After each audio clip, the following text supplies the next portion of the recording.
So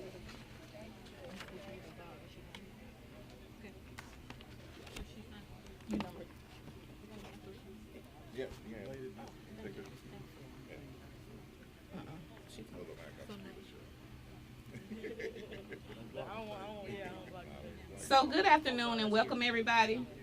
Before we get started, I want to acknowledge the presence of any elected official that may have chosen to stand in solidarity with the people today. And we want to thank them for being here with us if they're here now or when they show up.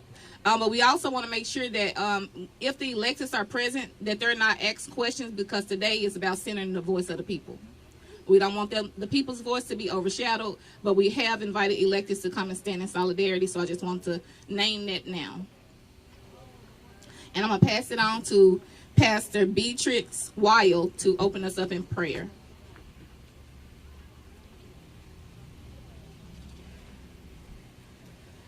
I invite you to take a deep breath and a full exhale and join me in a posture of reflection and prayer.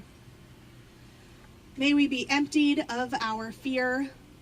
May we be filled with awe for the ways that people can come together. May we be emptied of our preoccupation for what will happen next or what has happened in the past. May we be filled with gratitude for the journey that brought us here,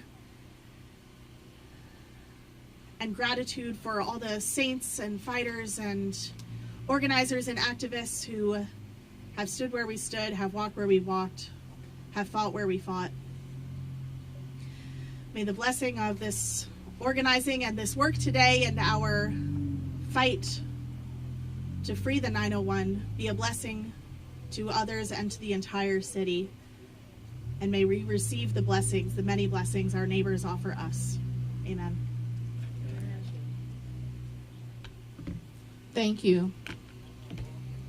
So my name is Tequila Rucker, and I serve as the Executive Director at Memphis for All. Today we gather as community, faith, labor, youth, culture, and business leaders to launch Free the 901, a campaign to prepare, protect, and uplift the people of Memphis in the face of escalating authoritarian attacks, including the proposed deployment of the National Guards to patrol our neighborhoods. Let's not mince what's happening in this moment. This is not just politics as usual. This is spiritual warfare. And we want to make sure that that's known. And we're going to continue to call that out, because that's what this is. As above, so below. And we are seeing the manifestations of those things happening. And so we need to make sure that everybody's being activated in this season, whatever their role is. This campaign was born out of the urgency. On September the 10th, we learned of Donald Trump and Governor Bill Lee's plans to send the National Guards and a multi-agent task force into Memphis. And yesterday, more concrete plans were revealed by the governor. Free the 901 rejects the authoritarian overreach and will mobilize residents through trainings, orientations, and rapid response organizing, while advancing policies and narratives that put care over control, people over policing, and safety over surveillance. Yes. Memphis is the incubator where the experiments are being tested and where the playbook for rolling back our rights is being written. This is the black print, not the blueprint. What's at stake isn't policy alone. It is an attempt to invoke mental enslavement. It is an attack aimed to erase black and brown presence, power, and voice from civic life of this nation. We are not talking about abstract politics. We are talking about people, families, schools, and the dignity of our whole neighborhoods. When a city becomes a laboratory for authoritarian tactics, the rest of the country watches, learns, and copies. This is why our response here must be fierce and visible. History shows us that the makings of martial law often begin with tactics like this. The slow normalization of militarization, forces policing civilian life, stepped up deployments that blur the lines between emergency aid and occupation, and the erosion of ordinary civic protection.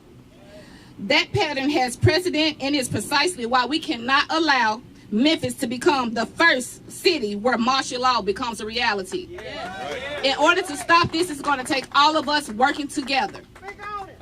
I am sure this is not the dream that Dr. Martin Luther King had.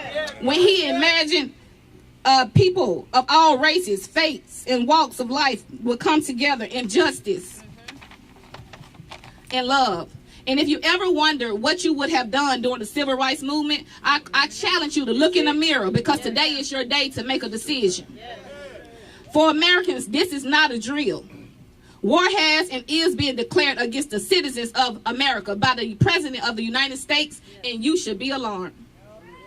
We resist not because we are naive about power, but because we know that these attacks from those in power must be met with the people power. Rooted in care and love and solidarity. As Fannie Lou Hamer put it, nobody's free until everybody is free. And when we say everybody, we mean everybody. What we are fighting against has the potential to consume us all.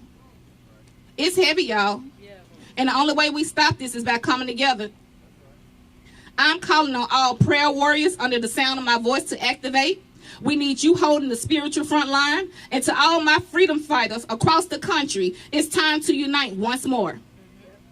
Contact your Congress members and demand that they take action. Congress has the power to stop this also, y'all. It's not just the governor.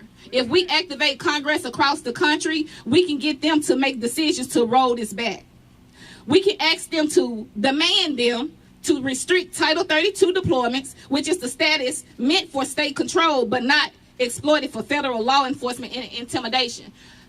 This is overreach. This is abuse of power. And we need to figure out how we're going to come together to save democracy and save America. Because right now, that's what's up. That's what's at stake. This is not about beautification. I've been talking to and meeting with people in D.C., in L.A., and they've been there.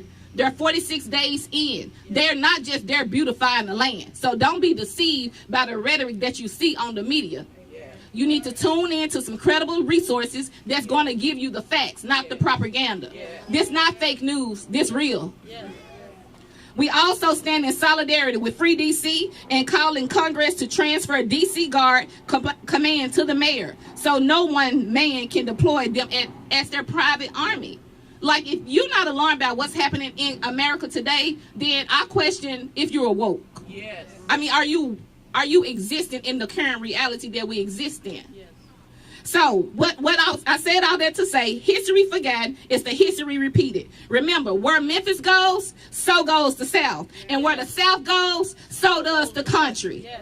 So I encourage you to text FREE 901, that's FREE 901 to 25225 to receive updates on resources and trainings to keep our community safe from this federal overreach. And now I'm going to pass it on to Pastor Tony Coleman.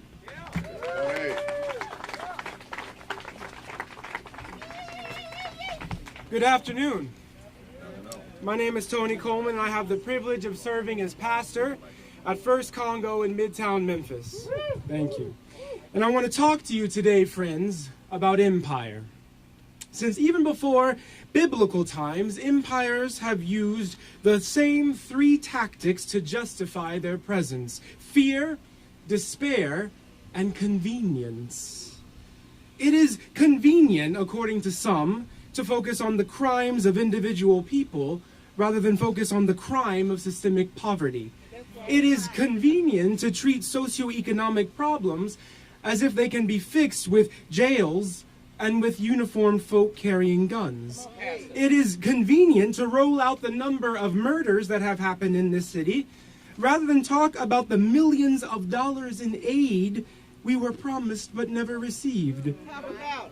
It's convenient for certain political officials to act like their compliance with the current regime is a gesture of reasonable governance rather than a glaring lapse in moral leadership.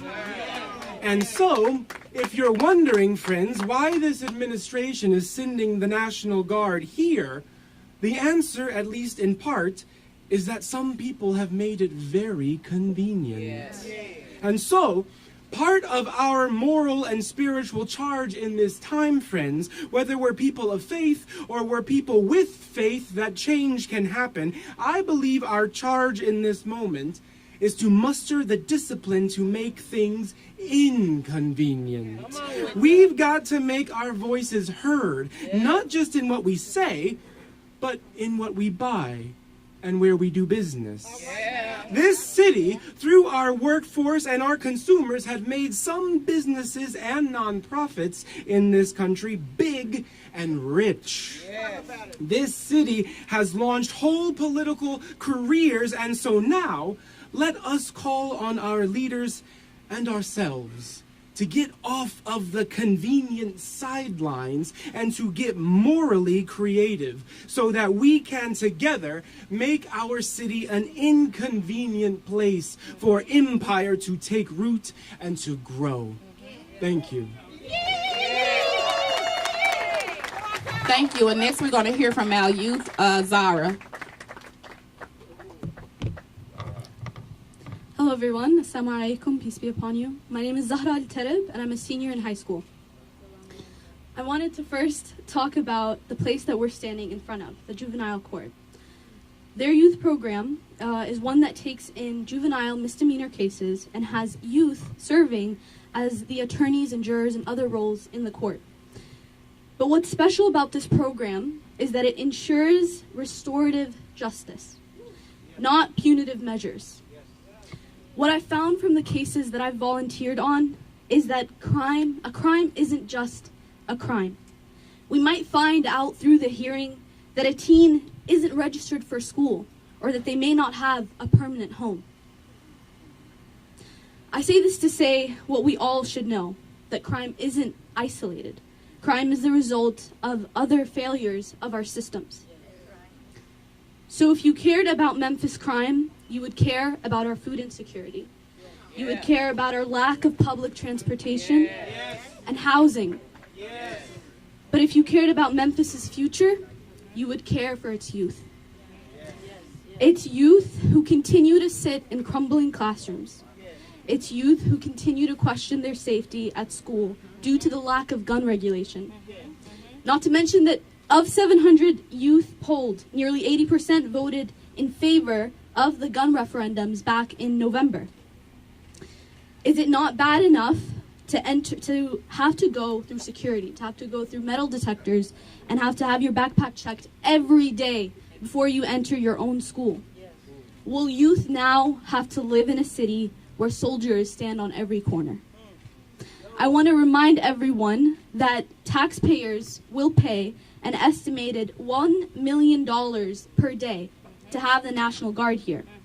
$1 million that could go towards ensuring youth are fed, to ensure youth have the same access to opportunities at schools, and to fund programs like Youth Court, programs that truly work for the benefit of youth, programs that spearhead change in our city. Thank you.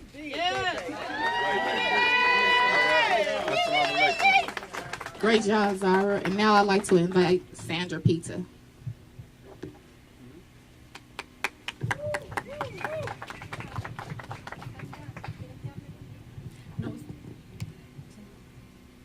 My name is Sandra Pita, community organizer for the Tennessee Immigrant and Refugee Coalition. Memphis across races, backgrounds, and parties value our freedom. We never requested or agreed to have National Guard troops patrol in our streets. Yet, the Trump administration and Governor Lee are now imposing this military presence here in our city. President Trump and Governor Lee have decided to use military and our families, turning our government into a weapon against our people so they can seize more power. Governor Lee and President Trump should be investing in community programs. We know it takes work to build a strong and safe neighborhood, but instead, they're spending money on bringing force and violence to our city. We know the presence of National Guard will lead to our neighbors being afraid to seek help when they need medical care, need to report crimes, or require social service because of this military presence. A caring mother with a 2-year-old child who was unwell choosing not to drove to the doctor out of concern of the increase of state troopers in the city. In a home, a daughter takes upon herself to go out and buy groceries for the family, afraid that all that policing in her streets might hurt her parents. This represents the action of an authoritarian government that forces people to live under conditions they never consented to. Yes. And as Memphis, we have to keep speaking out. Turk, along with families across Memphis, are joining together to call for free Memphis, for a free America, demanding our leaders stop this assault on our freedoms, our families, and our future. Free the 901. Yeah, free the 901. Free the 901. Free the 901. Free the 901. I'm going to bring up Rachel, who's going to bring it. Let's go, Rachel. If you're standing out here, you understand that this is more than a moment. This is a movement. Yes. I'm Rachel Spriggs. I'm the director of power building for the Equity Alliance. Yep. We, Free the 901, we do not stand in fear today. We stand in faith. We stand united. We stand before you organized. We stand before you ready to resist. We have resisted before, and we are resisting again. Black Memphians resisted murder and marches from I Am a Man to justice for Tyree Nichols. Immigrants resisted raids and removals. The unhoused resisted sweeps and silence, building shelters when the city tore them down. Resistance is not new to us. Resistance is natural. Resistance is necessary for us. We hear Donald Trump and Governor Lee are working with those in our city who are not walking in lockstep with our ancestors, who didn't bow or beg. They are now ready to all of a sudden invest in Memphis by sending over 13 federal agents and $100 million for public safety. But safety without solidarity is a sham. Safety without services is a scam. Safety without accountability is a setup. If you want safety, start with the Scorpion officers who slaughtered Tyree Nichols. If you want safety, start with the DOJ report that showed systemic crime inside of the MPD. You ask us why we don't want your help. Everybody said that all these people are saying, why don't we want their help? Because here help has meant harm. Here help has meant harassment. Here help has meant to erase and disappear us. This is not fear. This is fact. We don't need more task forces. We need trust. We need treatment. We need true transformation. We are Free the 901. And we understand that when we organize, we win. When we organize, we win. When we organize, we win. We are organizing, you all, and we resist every occupation. They didn't ask for permission to militarize our city, and we are not asking for permission to push back. So we ask you to text Free the 901 at 25225. I'm going to say it again, and I want to see phones coming up out your pockets. We asking you to text Free the 901 at 25225, because this is more than a moment. This is a movement. Join us. Free the 901. Free the 901. Free the 901. Free the 901. Free the 901. Free the 901. Free the 901. Free the 901. Free the 901. Say it from your gut. Free the 901. Free the 901. Free the 901. Free the 901. Join the movement. Thank you. So at this time, we're going to prepare to line up so that we can begin our march and our rally. I'm going to turn it over to Adam.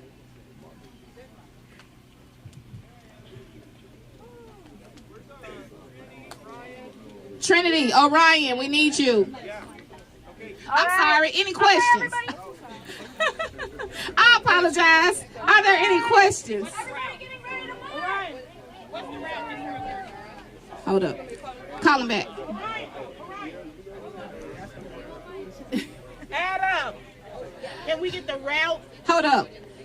If we can get everybody to pause for a minute, we got to get some questions. No, you good. Want to invite some of our leads to stand up here with us because you may have some information to some of the questions that's being asked. Go ahead. So with that $100 million that Governor Lee was talking about, in what ways would you like to see that dispersed throughout the community?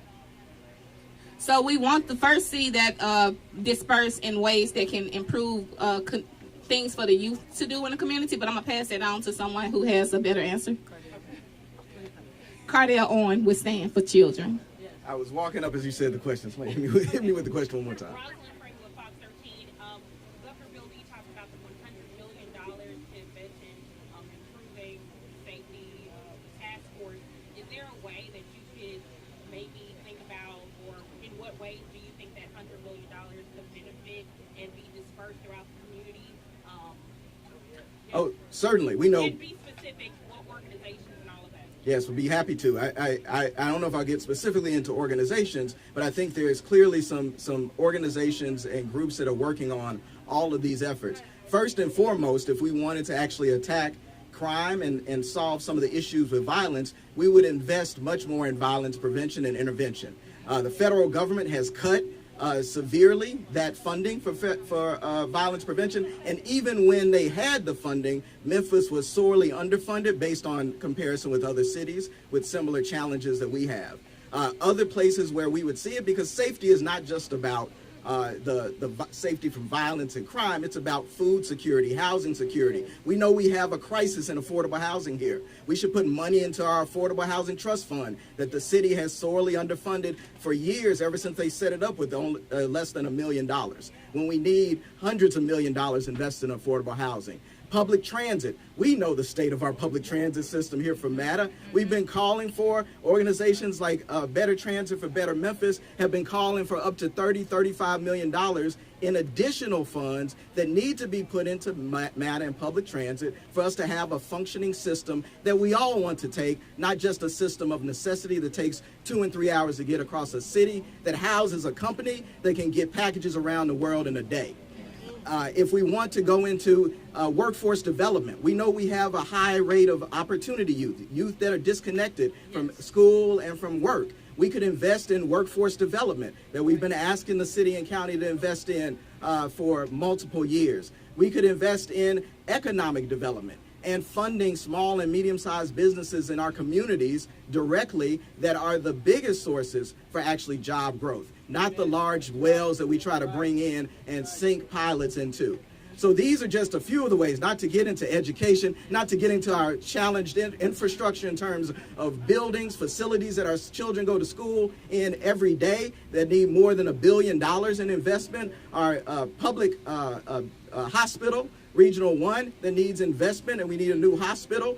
Even whether you're for or not the jail, whatever it is, we need to address the inhumane conditions for the jails that they want to fill up. So all of these are things that we know that we can do. Investment in youth mental health. The county has a Youth Connect program that has served over 300 students. Other programs in our community serve students. These are the things that we know from a safety and security standpoint are much, much more likely to drive down crime and violence than wherever they're going to sink this $100 million, because frankly, I don't think we know. We will send information out, you'll see on our social medias, specifically in answer to that question that comes from the moral budget, that come from asks that we just made a couple of months ago. We just asked for money a couple months ago for all of these things, and both the city and the county said no to funding moral arguments. And then we have elected officials who want to throw up their hands and say, well, there's nothing we can do. Come on, bring in the National Guard and federal forces to solve problems and lock people up. Instagram is free_901. Thank you. Hey, Gardner Montgomery, Action News 5. How did the Free the 901 movement come together? What brings us to here today? How did it all get started?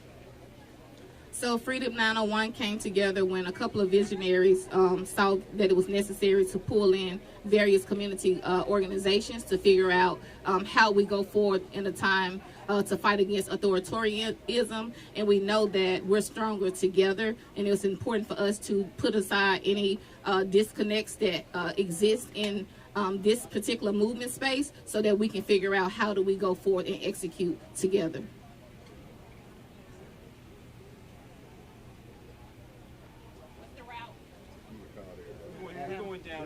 We're going down Adams. I didn't call everybody. So we're going down Adams. All right, marshals, you can get us moving, get us set up. We ready? Fired up! Fired up! We fired up! Let's go! Can I have your contact information so maybe on future stories if you can write it down? I didn't bring up cards today, I'm sorry. I don't know if you can read my writing. I can text you. You got it. I got this in a 37X3. Right, you got it. That's 5 and 7.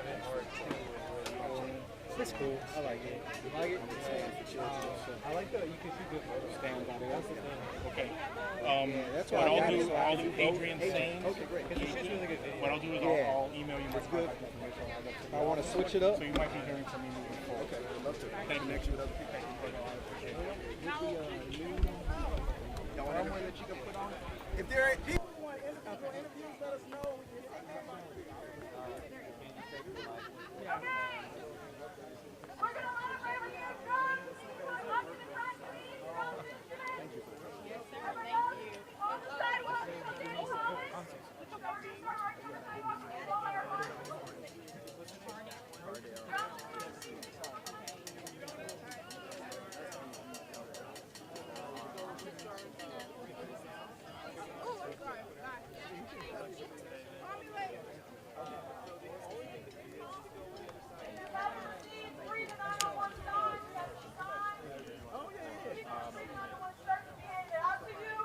I've been told this individual interviews go through you. Do you want me to take this to the car? I'm coming there too.